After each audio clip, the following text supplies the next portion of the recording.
Welcome. I would like to open the public portion of the March 12th, 2024 Richfield Park Board of Education preliminary budget presentation. The time is now 7:30, 7:33 actually. Let's begin with a salute to the flag.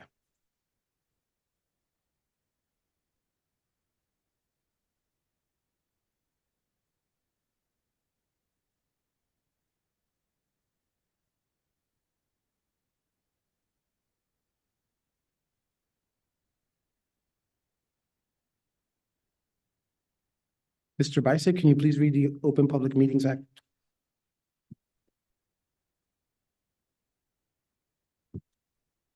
The New Jersey Open Public Meeting Law was enacted to ensure the right of the public to have advance notice of and to attend meetings of the public bodies at which any business affecting their interest is discussed or acted upon.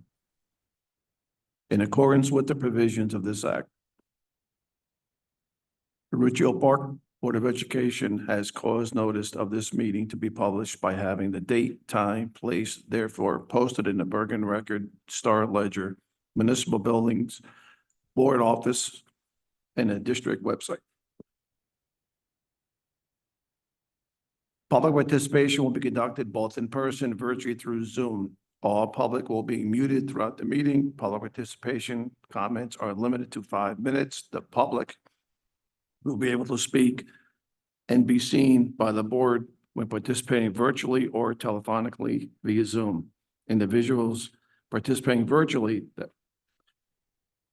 that wish to make comments during public participation will need to raise their hand by clicking the blue hand icon at the bottom of their Zoom window. Individuals participating by telephone that wish to make comments during the public participation will need to hit *9 on their telephone to raise their hand. The business administrator, board secretary will then unmute individuals one at a time to speak in order their hand was raised. Thank you, sir. May I please have a roll call? Yes, Mr. Cooney. Here. Ms. Kraft. Here. Mr. Feitros. Here. Ms. McNeil. Here. Mr. Malou. Here. Ms. Rodriguez. Here. Ms. Schmidt. Here. Ms. Velez. Here. Ms. Orth. Here. President Martinez. Here, we have a quorum. We have no minutes to approve. With respect to communications from the public, the board has had 3 communications from parents with concerns about their children and their schooling. I assure you that all have been discussed with the superintendent and that the administration is working hard to resolve these issues and many others. We do not have any committee reports tonight, and we will move right into the superintendent's report.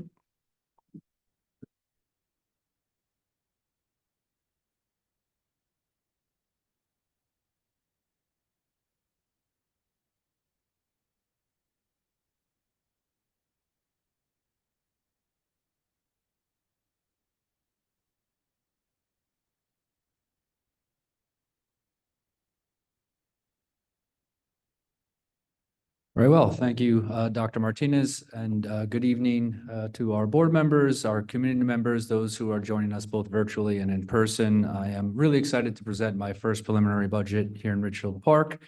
And I wanted to begin by first recognizing our student liaisons. We have Olivia and Vicky joining us this evening. Very much interested in hearing your perspectives after the presentation and any questions and comments that you may have. I wanted to thank our administrative team who have come out this evening to take part in the budget presentation. We really appreciate you not only contributing to various components of the presentation, but also for supporting your departments and your schools, as this budget would, of course, have an impact on those. Wanted to also thank our internal administrative team and central office. First, much support from Mr. Egan, our state fiscal monitor, Ms. Costello, our new director of pre-K education, our special services department, Ms. Gonzalez and Mr. Hayes, of course, our assistant superintendent, Ms. Triglia, and our business administrator, Mr. Bicek, The life of a BA during the budget season becomes very complex. Lots of long hours and long nights. So Mr. Bisick, thank you very much for all of your efforts in preparing what I believe is a very healthy, balanced budget. And again, thank you to the board for your ongoing support. It's important to note that the board has reviewed this presentation in advance through the committee structure. So naturally, there may be some organic questions that come up in this draft, but I think it's important for the public to know that through the committee structure, the board has already asked a lot of questions around this and has had an opportunity to review it. And we would welcome any further thoughts and points of clarification this evening. Moving into the presentation, we have designed a few budget goals, which you'll see as a theme throughout this presentation, with goal number 1 being to enhance and support student performance by optimizing district spending, and goal 2, to provide efficient teaching and learning environments in all of our facilities. I thought it might be helpful for everyone to see a snapshot of our current district enrollment as of March 1st. In the first column, we have the location. In the second column, we have the in-district enrollment. And in the third column, we have the complete district enrollment, which would be inclusive of those students who are sent out for out-of-district placements for various reasons. In terms of the location for the pre-K expansion, that is specific to our 2 site providers who have 2 classrooms each for a total of 4, and those are the students on roll. I thought it might also be helpful to provide an update on our staffing. At present, we have a total of 400 staff members. In the first column, we see the certification status. So examples of a certificated staff member would be a superintendent, a principal, teachers, child study team members, those who are working and employed under a New Jersey Department of Education certification. So that total number is 255. Examples of non-certificated staff would be lunch aides or teacher assistants. So in this slide, I'm sharing the revenue streams which ultimately fund the budget. In the first column, we see those revenues listed, and then the amount in the column to the right. Also, you see some notes in regard to what those terms mean for those members of the community who may not be familiar with these various revenues. Again, I thought it might be helpful to provide a very brief explanation.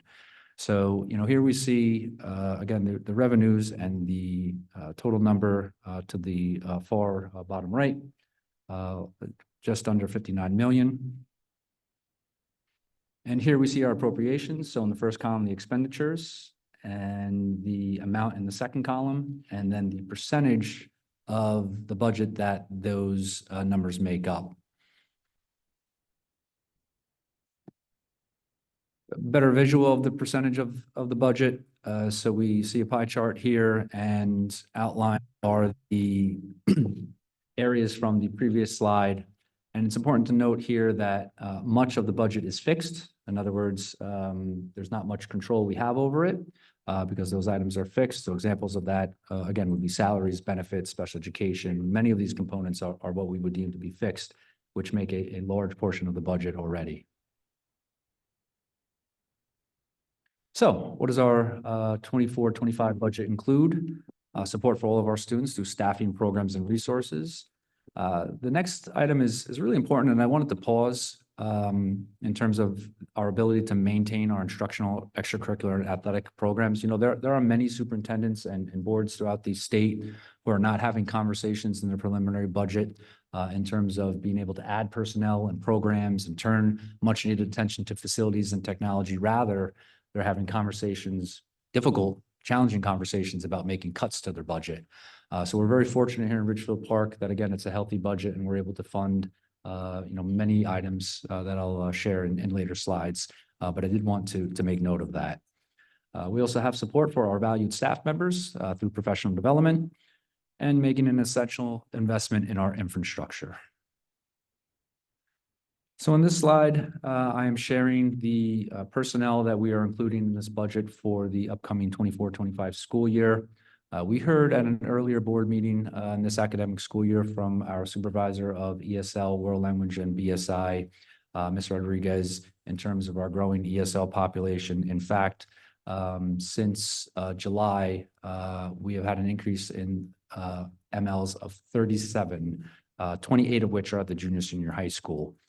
So adding 2 ESL teachers is essential, not only to support our students, but to support our valued ESL staff in order to best service our students.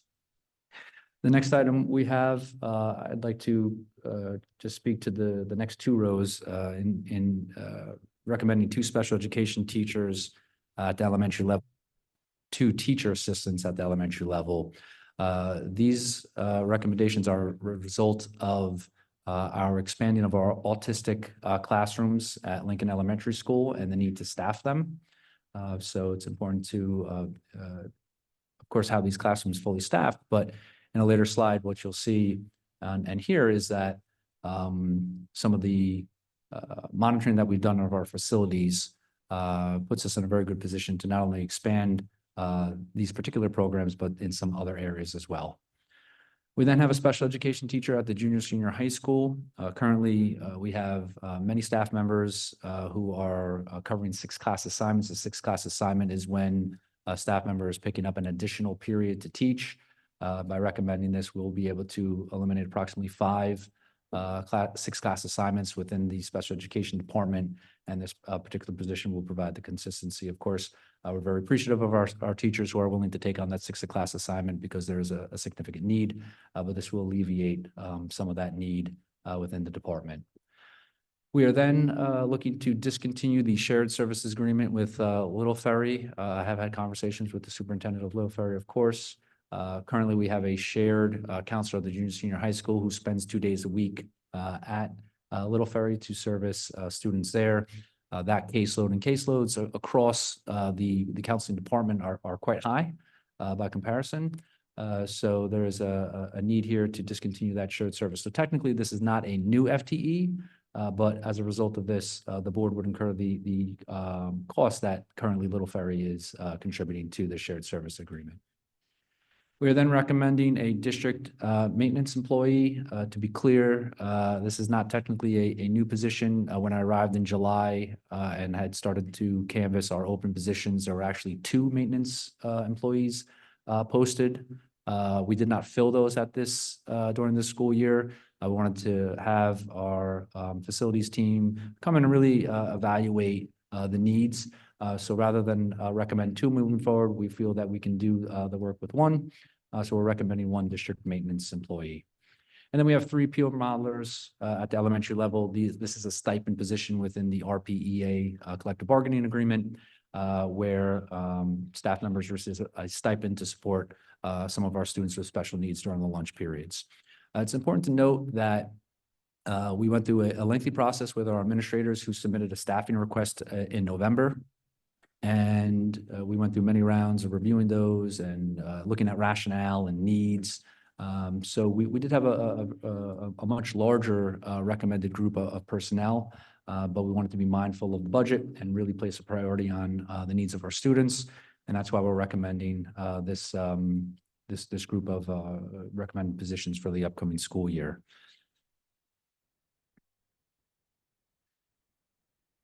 Again, in accordance with Budget Goal 1, our pre-K expansion, here I wanted to reflect some notable increases within that program. So we do have an increase in the state aid from a little over 1 million to a little over 2 million for the upcoming school year, which is really fantastic. Our new director, Ms. Costello, has really done an excellent job in supporting that budget and ensuring that we're preparing for our expansion. The Universe Metro, wanted to just pause and share a little bit of detail on that. That calculation, essentially you take your current first grade enrollment and you multiply that by 2. So that would be approximately 240 students. And then it is the percentage of that number with your projected enrollment for pre-K students for the upcoming year. So then we would be growing and expanding our universe to 56%. Now, in terms of our pre-K classrooms, you may be aware that We currently have 5 classrooms within that program, one of which we house an inclusion classroom at Roosevelt Elementary School. And then again, we have 4 classrooms spread across 2 providers, being the Co-op and Little Stars. And we are able to grow those pre-K classrooms by 4, and we're going to be able to do that internally. Earlier in the year, I conducted meetings with our principals and administrators to review staffing, certifications, facilities, and we see some areas where we can condense without the necessary need to hire. And that, again, is based on our current staffing and certifications. So we're able to free up 2 classrooms. And in addition to that, after a thorough review of our existing preschool disabled classrooms, we're able to move forward to, similar to the classroom that we have existing at Roosevelt, we're able to add 2 preschool inclusion classrooms as well. So this is a really wonderful opportunity for us to further our program internally. We did disseminate an interest survey for pre-K families. So I wanted to make note of that. And for those who are listening at home, if you know anyone who is interested in the pre-K program who has not taken part in that survey, please pass that word along. It is within our district website. It is important that we receive that information. At present, we approximately have 100 students who are deemed to be interested in the program through that survey. And as a result, and depending on that number, if it continues to grow, there is potential, and the keyword potential, possibility, to be clear, that the board may offer all of our youngest learners and their families tuition-free pre-K for the 24-25 school year, which would really be a wonderful, item for the district and for our community. When you think about having 2 additional years with students within a school-based program, when we think of student achievement and performance and the urgency that we have, it's systemic. And if we can begin our students at age 3 and have them grow within our schools, there is a really great opportunity to send each child on their own trajectory. It's also important to note before I move on that through this expansion, it is looking like we will be able to provide at least 1 pre-K classroom in each of our 3 elementary schools, which from a geographical placement perspective would work really, really well.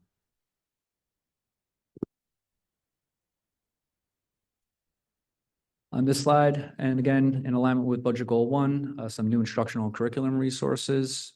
So we are looking to purchase iReady, Connected Learning System for assessment, instruction, and support. These are diagnostic benchmarks, and there's many, many features of iReady. In fact, we've started to utilize it in a much smaller version as part of our high impact tutoring program, and some staff members have already received some professional development and seems to be very well received. This is particular to mathematics. We would be looking to utilize title funds for a soft launch with ELA. And this $50,000 is also inclusive of professional development for our staff members. We then have the Atlas curriculum management system to streamline where we house and have our curriculum accessible. And then just a notable item in terms of our world language program, Italian textbooks at the junior senior high school. We're kind of shifting gears here in terms of capital improvement projects, and again, making an essential investment in our infrastructure. So in accordance with Budget Goal 2, some infrastructure and capital improvement items that I wanted to share as part of this budget. Right down the hall here at the junior senior high school, there is a bit of an auxiliary gym prior to when you enter into the gymnasium. At present, our weight room is located in the field house, and technically that is a locker room.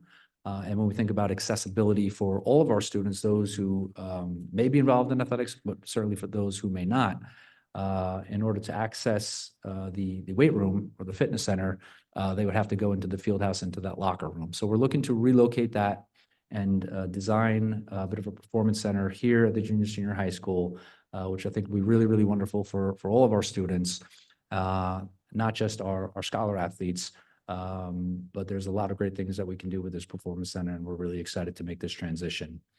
In terms of the technology network infrastructure upgrade, This would be in terms of servers and switches. So we wanted to turn some attention, with technology evolving at a very quick pace. Naturally, we would want to keep up with that and turn some attention to that. So we're budgeting 500,000 for that. It's important to note that the district would participate in E-rate and go out to bid through E-rate. In this case, this would assist in determining prices, and we would learn the portion of the reimbursement that we would potentially receive through that E-rate process. So it's important to note that there is an opportunity to be reimbursed for some of those funds. And then we have a line on district anticipated upgrades. There are various projects that we would need to turn some attention to, one of which I will share on an additional slide. But in terms of roof and different facilities that we have, it's important to pull from capital reserve and have that money allotted towards some of those projects. Right, so the regular operating district grant projects, commonly referred to as ROD grant projects, you may recall that in 2022, legislation was passed allowing districts to apply for up to 40% reimbursement for specific types of grant projects. I'm very pleased to share that we did receive approved funding. So the administration is recommending these three projects. We have at the junior senior high school grant and at Lincoln, all HVAC projects in the gymnasium. And then here where we are presently in the cafeteria, which will not only be a benefit for our student body during the lunch period, but as we have, various events here, in particular board meetings in the summer months, certainly that AC will provide some much relief for our students and for our community members. So in the first column, you see the project. In the second column, you see the approved funding and then the projected district cost. It's important to note that projected cost was done 2 years ago. And naturally, when we go out to bid, those costs may be much higher. So it's important to note that these are projected. So in terms of both budget goal 1 and 2, I wanted to spend some time taking a look at new classrooms and central office location. So we have been, and we have shared at various board meetings, looking to relocate our central office. You may not be aware that our central office is spread out among many locations, being the basement of Lincoln Elementary School and what we refer to as 98 Central, where we house many of our special services staff members. So we're looking to develop a centralized location for these administrators, which would absolutely improve the efficiency of the district operations, being able to work in one facility. By doing that, we are clearing space to grow our special education programs. And although there would be a lease involved in terms of looking at some central office space, which, to be clear, we do not have in hand at this time, it's something we are exploring. We would have the opportunity to build our special education programs, resulting in our students not having to be sent out. In other words, at present, for those programs, we would either need to send out approximately 6 students.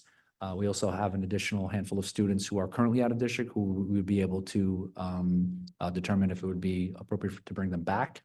And when you look at the cost in terms of sending students out, it's approximately $70,000 to $80,000, which is not inclusive of transportation. And as a result of that, the students and their families potentially benefit from remaining in district. But also when you look at a cost-effective perspective, the balance of not only hiring the staff members on the previous slide, but also a potential lease, it's actually more cost-effective to the board and to the community to really relocate the central office and to grow our special education programs here. We're also able to expand our pre-K program, which I had shared on a previous slide. So a quick budget recap. The 24-25 budget provides funding for the following: hiring of personnel to support our students, expanding our educational programs, and upgrading the facility technology infrastructure. And it's really critical to indicate all this while also maintaining the tax levy at 2%. So this concludes the preliminary budget presentation. Thank you kindly for your attention to that. We'll open it up to some conversation and questions from the board. Certainly from our student representatives. Always welcome your voice in this process. And then, of course, we'll have some time for comment from the public. 2 questions, Dr. V. One is, will this presentation be made available online? Will it be on the website? Yes, we can post it on the district website. And the second one is with respect to the athletic, gym. So it'll be available to students who are not on teams. And it will be appropriate for all genders, all sizes, all. Yes. Yeah, The current one is not. That's correct. And, that may be just a nice segue to hear from our student representatives on that matter or anything else. Well, hello, you hear me? Okay. Me and Vicky were just saying how there's like kind of a stigma around the field house. And even if it is like open to all people, it feels like it is specifically primarily for football players or for just males in general, especially because it's like their locker room. So it's like no girls really want to go in there and like work out in there. So I do think it's a good idea. But we're also thinking about how we perform gym activities in the auxiliary gym too. So I was just wondering like how much space it would take up, just because we do, I don't know, things like ping pong in there. And I know baseball sets up their batting cages in there, and dance does things in there too. Thank you. Thank you, Olivia. Thank you, Vicky. And yes, and in alignment with Dr. Martinez's question, this would be, available to all of our students, irrespective of whether or not they are participating in athletics, available for all genders, of course. And in regard to your question about the space, that's something we're very mindful of. So we will still reserve some space in the auxiliary gym to the right where the mirrors are, and can certainly pull out those ping pong tables. The batting cage would be relocated to the gymnasium, and that's something that we're already looking into. So thank you for your comments on that. Any other questions from the board? I have another question about the area. I think it's a fantastic idea, but I think that for someone who's a novice person to going into a workout area, will there be like a staff member dedicated to the education of how to lift weights properly? And how is that component going to work for newcomers to weight training? Thank you, Trustee Kraft, for that question. Right, so we do have a stipend position as part of our collective bargaining agreement in terms of weight room supervisor. But in addition to that, this could also be utilized during physical education classes as part of that for proper instruction as well. So there's a lot of really great things that we can do with this for all of our students. So we're really excited about that. Dr. V, in reference to the auxiliary gym, that budget number 662, did you mention in one of the meetings that that's also going to include upgrading the current locker rooms? So the separate item would be that 500,000 for the district upgrades. So that's something that we would consider to utilize with those funds. Okay, thank Right. you. The 600,000 number is inclusive of the design, the flooring, as well as the equipment. Sorry, it would be new equipment. That's correct.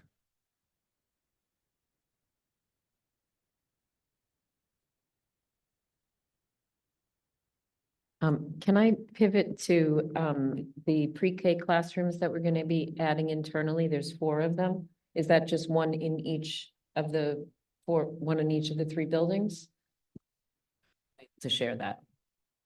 We are still finalizing, but it is accurate that we believe that we will have at least one pre-K classroom in each of the elementary schools, and one may have 2.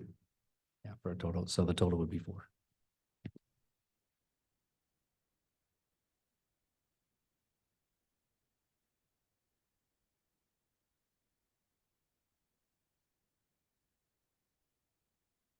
Other questions from the board?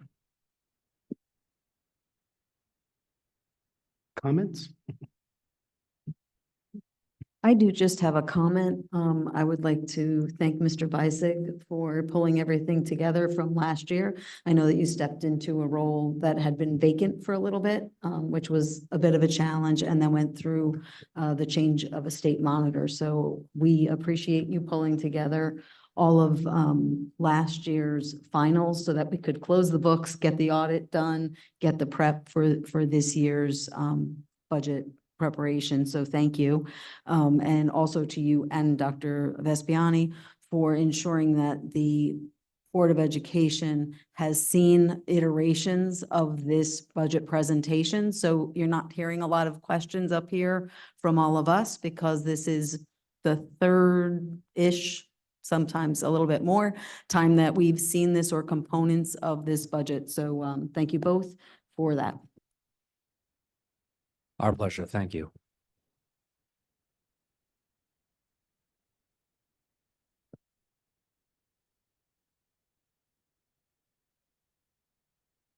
Okay, seeing no further questions or comments from the board, I will turn it over to our state monitor for the state monitor's report.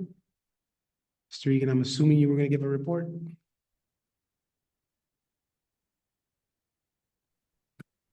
Yes, can you hear me now? Yes, we can hear you perfect. Okay, very good. Basically is that during the short period of time for the work that had to be done to prepare this presentation, I was part of it. Not a major role, just listening to the details that went through and the difficulties that and problems that were identified to finally come up with this this presentation. And I'm saying that I was made aware of it, just like the board was. I totally support it, and I've already and prepared that if the board votes to send this to the county for their review, I will support that and also make that clear to the county. Thank you. Thank you, Mr. Egan. And I'd also like to thank you, Dr. Vespignani and Mr. Bisig, and the rest of the administration for working together to pre-K expansion solutions that are maximizing our impact to our younger students, to our newest students, while minimizing the risks to the district as a whole. With many educators and parents on the board, we all understand the benefits of pre-K, and we're thrilled that you guys were able to come up with an expansion plan that you're bringing before the board today. So it's much appreciated the work that the three of you did together. Thank you.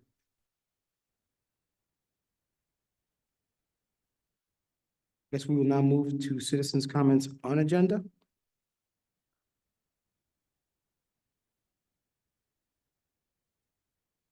Mr. Tadros? Good evening, David Tadros, teacher here in the high school. I want to congratulate Dr. V and Mr. Bisek on putting together a budget that is going to keep us whole and not cut any positions or programs. Congratulations. I know putting together a budget is a monumental task, and you did it and presented it wonderfully. Thank you. Congratulations.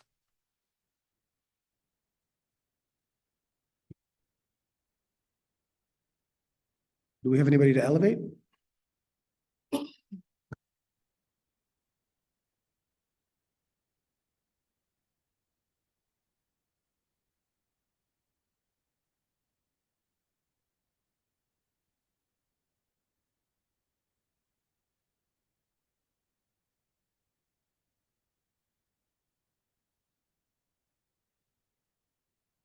No.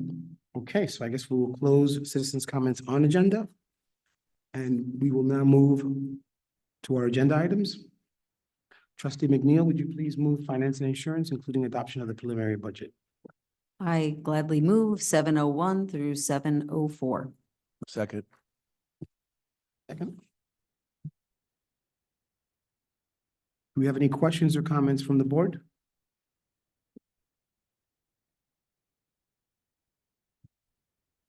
I just have one question.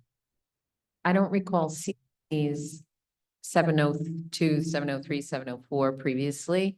Is that just a requirement that we report out those separately? Okay, thank you. Questions or comments? I just have a comment. I want to thank the administration, Dr. V and his administrative team, but I also like to recognize this board for their thoroughness. And once again, made me very proud to be a part of the school board. So thank you all for your diligence and for your hard work. I will second that. This board has asked a ton of questions of the administration. I think every single slide on here, right to the last minute, I saw somebody doing calculations over here, has been vetted by the board as you know, as much as we can. And the administration has been very transparent, has answered all our questions, and has done some teaching, in fact, because most of us here, well, none of us here are superintendents or BAs. And so we are learning as we go along some of these terms and constructs. And so I just want to thank the board for being thorough, for protecting the taxpayers' dollars and the kids' education. I think we did a really good job supporting the administration and putting together this budget. and also staying out of the way as appropriate.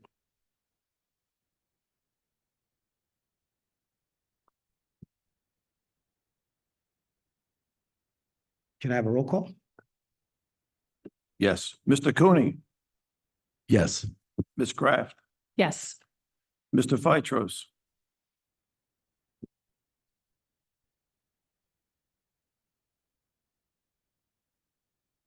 Did we lose Mr. Phytros? Okay, Ms. McNeil, Yes. Mr. Malou, Yes. Ms. Rodriguez, Yes. Ms. Schmidt, Yes. Ms. Velez, Yes. Ms. Orth, Yes. President Martinez. yes, the resolutions pass. We will now listen to citizens' comments off agenda. Need to elevate.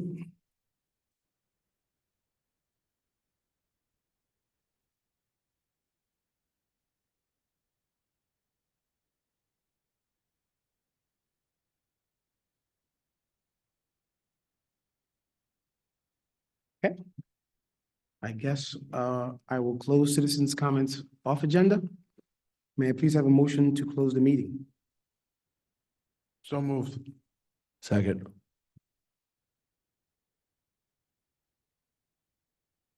The time is now 8:09.